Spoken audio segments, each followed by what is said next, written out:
I endured years of humiliation as the backbone of the family, but the day they announced a public blessing to supposedly honor our ancestors and asked me to sign a release, they stabbed me in the back by forging paperwork that would strip me of my commercial leases and hand my legacy to them. I endured years of humiliation as the backbone of the family. I endured years of humiliation as the backbone of the family, but the day they announced a public blessing to supposedly honor our ancestors and asked me to sign a release, they stabbed me in the back by forging paperwork that would strip me of my commercial leases and hand my legacy to them. I endured years of humiliation as the backbone of the family. I endured years of humiliation as the backbone of the family. I endured years of humiliation as the backbone of the family, but the day they announced a public blessing to supposedly honor our ancestors and asked me to sign a release, they stabbed me in the back by forging paperwork that would strip me of my commercial leases and hand my legacy to them. I endured years of humiliation as the backbone of the family, but the day they announced a public blessing to supposedly honor our ancestors and asked me to sign a release,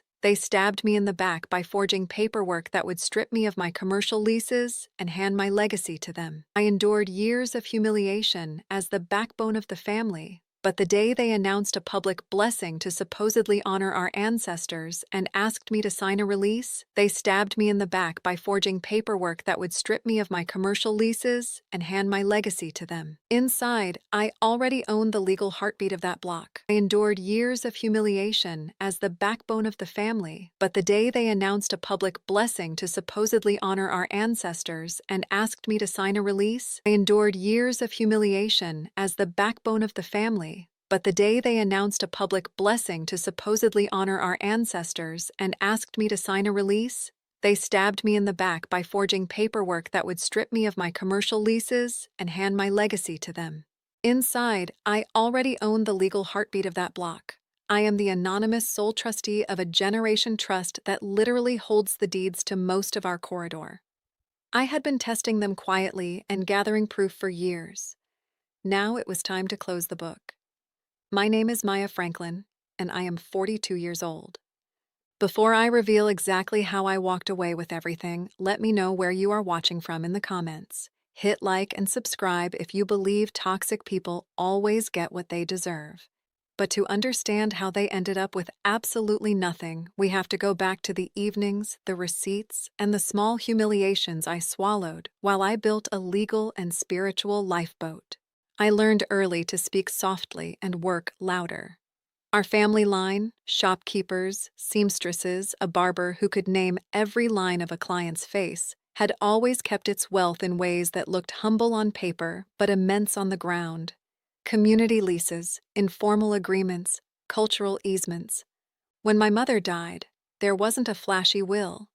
There was an oral economy and a ledger stitched into her nightstand. I became the ledger keeper without really deciding to. People trusted me with numbers, with tenants, with where the rent goes. I was the shepherd who took the punches. At home, I played the role the family expected of me. Marcus, my younger brother, could be loud and theatrical, and when Ivy arrived with expensive perfume and Broadway phrases, I watched the way their eyes lit on brand tags and social thumbnails. I became the uncomplaining smile at family dinners, the one who showed up to fix the copier, to mail a late rent notice, to sign forms when the adults decided they couldn't be bothered. They called me generous. They called me spiritual. They called me, in private, the backbone. That title felt like iron in my chest, valued when it carried them, invisible when it saved them. I hid my true work because I wanted them to choose me, not my ledger. Publicly, I worked at a nonprofit community arts coalition. I taught evening classes on mural upkeep and cultural easements. But at night, I was something else. The Franklin Matriarch Commons Trust, an irrevocable named trust I'd set up with my mother's old ledger as its guiding instrument, sits on legal language most people don't speak. I am its sole trustee. For a decade, I had been the invisible fiduciary of a mosaic of microland trusts, commercial leases, cultural easements, recorded covenants that kept storefronts affordable for artisans and storefront owners who kept the corridor alive. The trust owns, by recorded deed and recorded UCC interests, most of the contiguous commercial corridors on our side of town. My signature carries weight the family never saw. So I tolerated small cruelties. Marcus complained when I wouldn't loan him money for sneakers. Ivy flirted with the idea of private schools and used my kitchen table as a runway. Latrice, the woman who came with Ivy like a glossy brochure of suave entitlement, arrived with stories of legacy money she never showed us.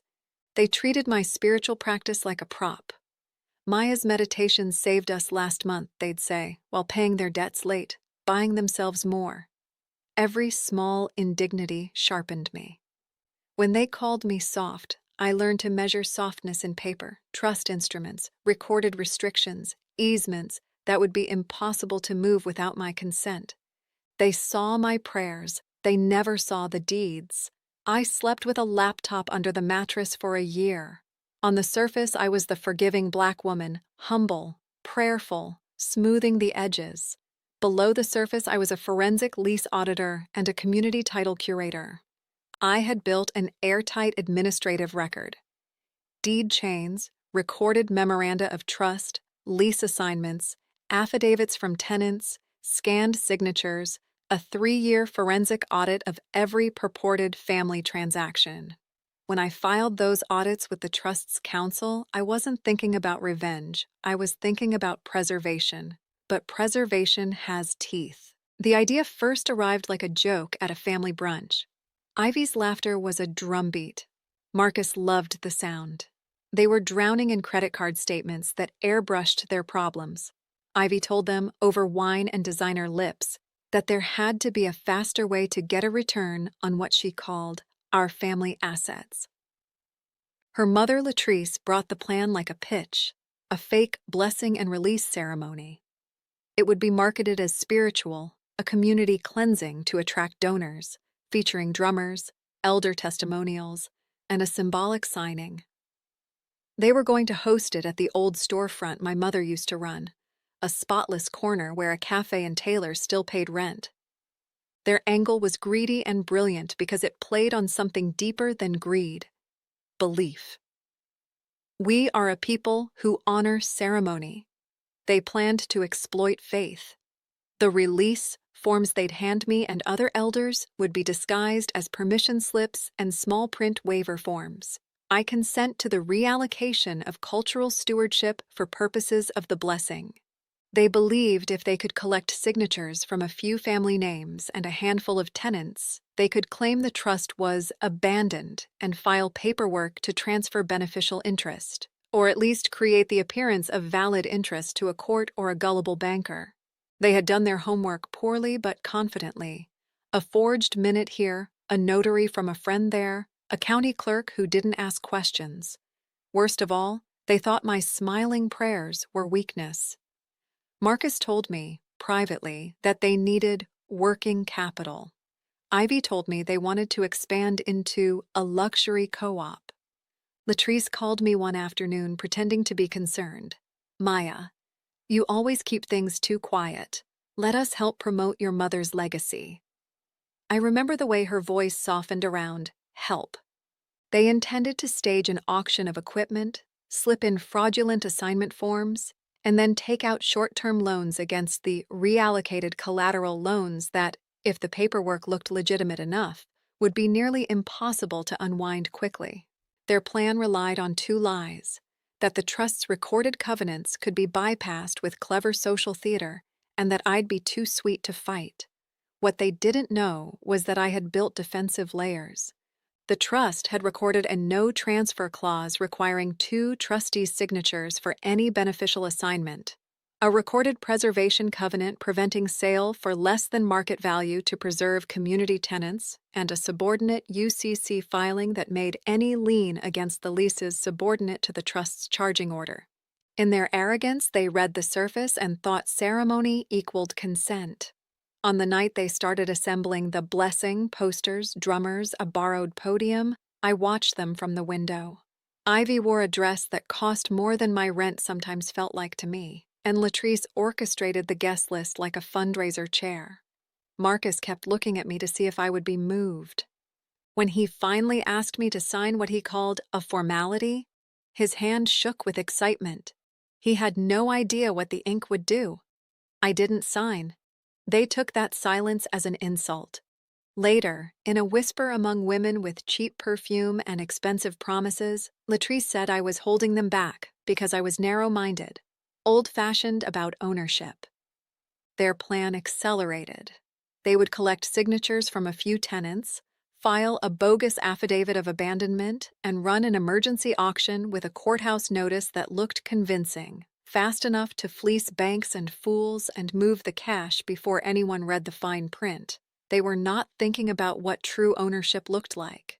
They were thinking about how quickly they could convert corridors into currency. I had 3 options the night before the blessing: walk away, scream, or prepare. I chose preparation. Quietly, I began the process I'd rehearsed in my head for months. I took out my laptop at 2 a.m., a small lamp casting a circle of light over the ledger I had digitized years ago. I did not want a spectacle. I wanted a legal lock. First, I activated recorded protections I had placed with my trust counsel 2 years earlier in a move nobody took seriously. A trustee contingency clause that allowed me, as sole trustee, to invoke emergency protections when there was an imminent risk of fraudulent transfer. Invoking that clause required a certified notice and the immediate recording of a memorandum of restraint at the county recorder's office. I drafted the notice, attached the forensic audit showing previous unauthorized attempts to alter transaction records, and prepared a demand for an immediate injunctive hearing. I printed it and had counsel notarize it overnight. Then I filed the memorandum with the recorder at the earliest light. It's a small, quiet violence when you stamp a county document that says, "Do not transfer," across a block of pages.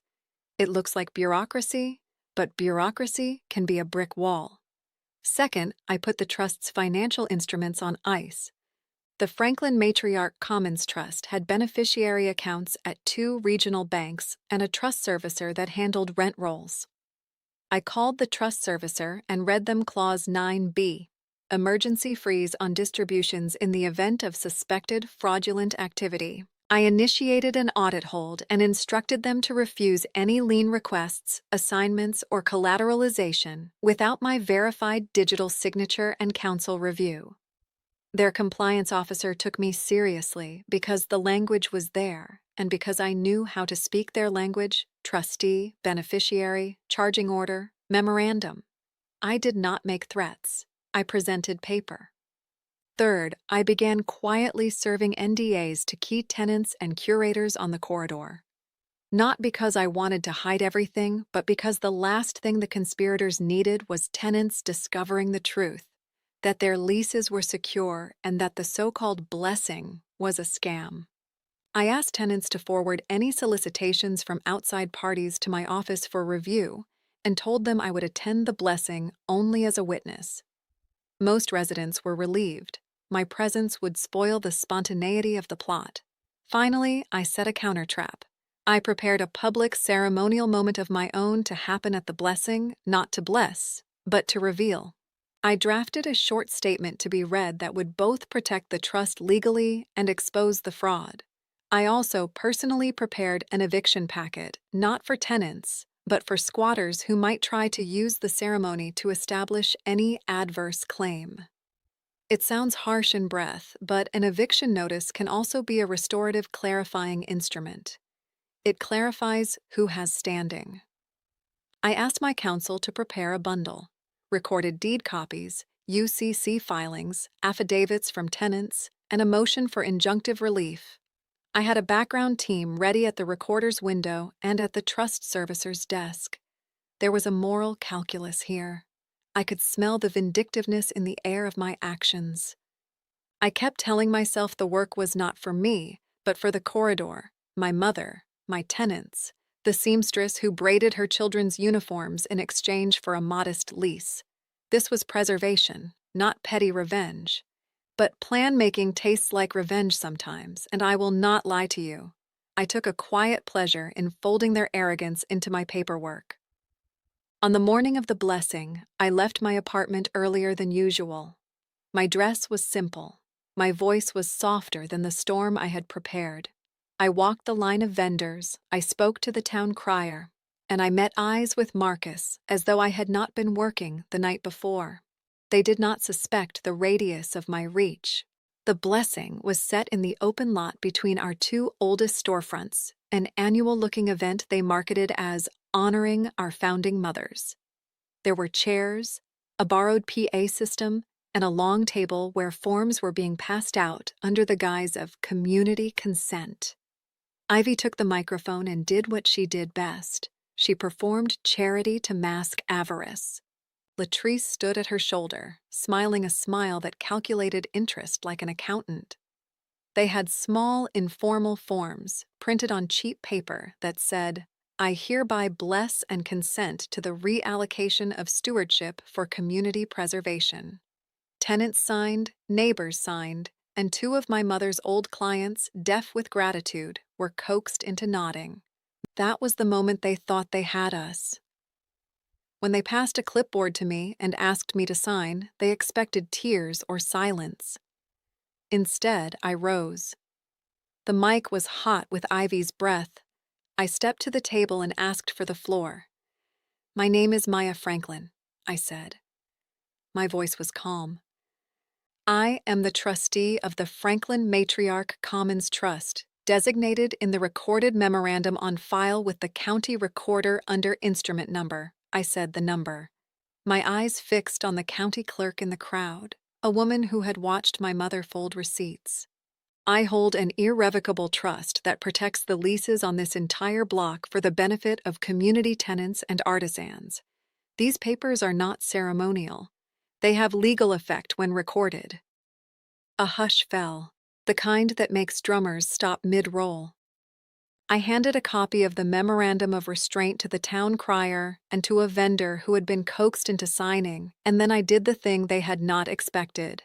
I produced a stack of original, notarized documents, recorded deeds, UCC filings, and an audit report that spelled out the forged minute plans. I read aloud an excerpt from the forensic audit that described, in clinical detail, the attempt to file a fraudulent affidavit of abandonment and the forged notary signature. I named names. The microphone tasted like vindication. "To my family," I said, my voice soft but precise, "I love you, and I cannot let you sell us for handbags. These documents protect your businesses and our neighbors. If you proceed, the trust has the right to enforce its covenants, to call for immediate injunctive relief, and to place liens against any loans taken in bad faith." Ivy's face changed from theatrical to furious. Latrice's smile hardened into something brittle. Marcus stood, his hand shaking, and tried to explain, flinging excuses like confetti. "Maya, it's just business, baby. We'll make the strip profitable and—" He stopped when I placed a printed copy of the trust servicer's freeze order on the table. It was a legal freeze. No distributions, no collateralization, no transfer. The crowd murmured. Some tenants stepped forward to testify. "We've been paying you," said Mr. Henderson, a tailor. "Maya's been collecting. Haven't she?" I had planned this public moment down to the cadence of the pause. I did not scream. I did not make spectacle beyond the unfolding of paper. There is an elegance in letting law do its work while you keep your hands clean. Then I did the final move. I produced a notarized eviction packet. It named 3 individuals who had already, in the past week, attempted to create temporary occupancy agreements to claim adverse possession theory, people who had been coached to occupy a former vendor kiosk as leverage. But the eviction packet I presented was not for tenants. It was for those trying to assert ownership through forged documents. I placed it on the table with the phrase, "Notice of Immediate Possessory Challenge," and watched Latrice read it, her mascara trembling. I had also, quietly, frozen 2 personal accounts in the name of a shell entity the conspirators planned to use to launder expected cash. The trust's servicer had placed administrative holds. Bank officers, alerted by counsel, waited across town with affidavits ready to prevent wire transfers. When Ivy shouted that this was illegal, I smiled and read the clause that allowed the trustee to stop suspected fraudulent transfers. There was no shouting match. There was law, and there were witnesses. And the crowd, the community who had relied on these storefronts for decades, began to murmur agreement. Their loyalty was the final deterrent. Money can run, paperwork can be forged, but the recorded public record and the will of a neighborhood cannot be faked quickly. When the sheriff's deputy arrived, called by the county clerk who read the recorded memorandum, he did not arrest anyone. He stood between civility and chaos and read a statement. We will not assist in transferring property that is currently subject to recorded restraint. Ivy's mouth made a thin O. Latrice's lipstick stuck to a teeth that had gritted its calcified plans. It was over in an hour. The conspirators tried to file later that day, but the county's records bore the recorded memorandum and the UCC and the trustees' freeze. Banks called lawyers. Their broker panic sold the idea.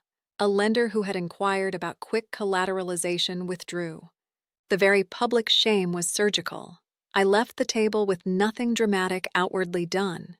I had not yelled, I had not called them names, and I had not danced on the ruins. I had given them paper and clarity. They were left with their reputations and nothing else. They begged. They cried. Marcus sent me a dozen messages that night, apologies that read like scripts, promises to change. Ivy started an online campaign painting herself as the victim of an overbearing sister-in-law. Latrice tried to call our aunt, to wring sentiment into legal recusal. They tried to negotiate behind my counsel's back, offering small stakes in ventures that would never touch the trust's recorded assets. I listened. I did not answer directly. The corridor healed quickly because it had never been only about brick and mortar. Tenants called me to say, thank you. The seamstress, the tailor, the small bakery, all those who paid legitimate, affordable rent, sent me small plates of food as tokens. The community's affection tasted like balsamic and praise. A journalist called, interested in the story of a quiet woman who had saved a block. The piece ran in a mid-sized paper with a headline about matriarchal stewardship. It was flattering, but I did not look for headlines. I looked for restitution. What the family could not do was undo the recorded legal work. Some tried to move into civil suits, others attempted mediation. I accepted only one meeting, an arranged mediation with a neutral attorney. In exchange for dropping my intent to pursue punitive damages, I offered them a path: complete financial counseling with a fiduciary partner, supervised access to a small, non-transferable community fund for genuine emergency needs, and a requirement that both Ivy and Latrice attend financial literacy and ethics training. Marcus had to agree to a binding financial rehabilitation plan that prohibited him from holding positions of fiscal authority in any of the trust's tenant-run co-ops. It was not mercy. It was boundary setting paired with heavy accountability. I wanted to break cycles, not bodies. I wanted to show them there is a different kind of Black excellence, one that restores rather than consumes. Mercy felt like curriculum. For a while, that was my version of rehabilitation. I moved forward to a quieter life with the trust as my protector and the corridor as my purpose. I signed away no more than I had to. I recorded new covenants that required community boards to approve leases, which prevented one person from ever again thinking they could hustle the block alone. I invested in small grants for artisans. I arranged a seed fund for youth apprenticeships in the tailoring and barbering trades that had always anchored our block. I attended church, I meditated, and I finally let my anger turn into something that breathed.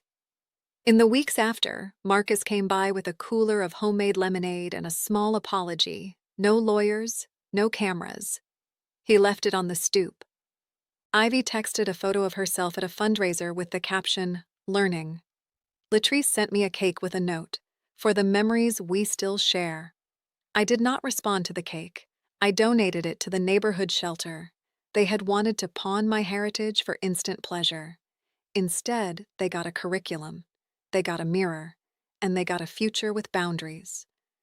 Walking away, I understood what I had always built. Not a bank, not a fortress, but a living instrument of legacy.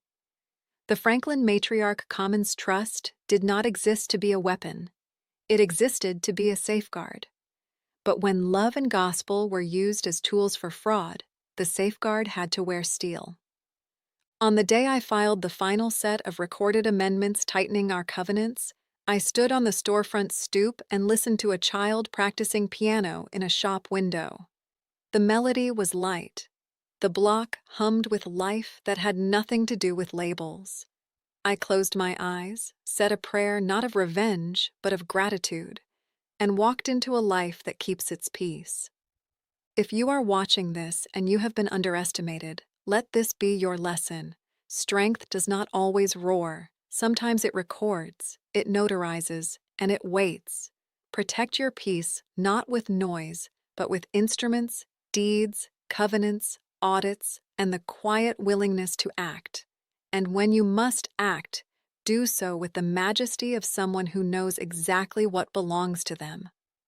I walked away with everything they tried to steal: the corridor, the trust, and more importantly, my peace.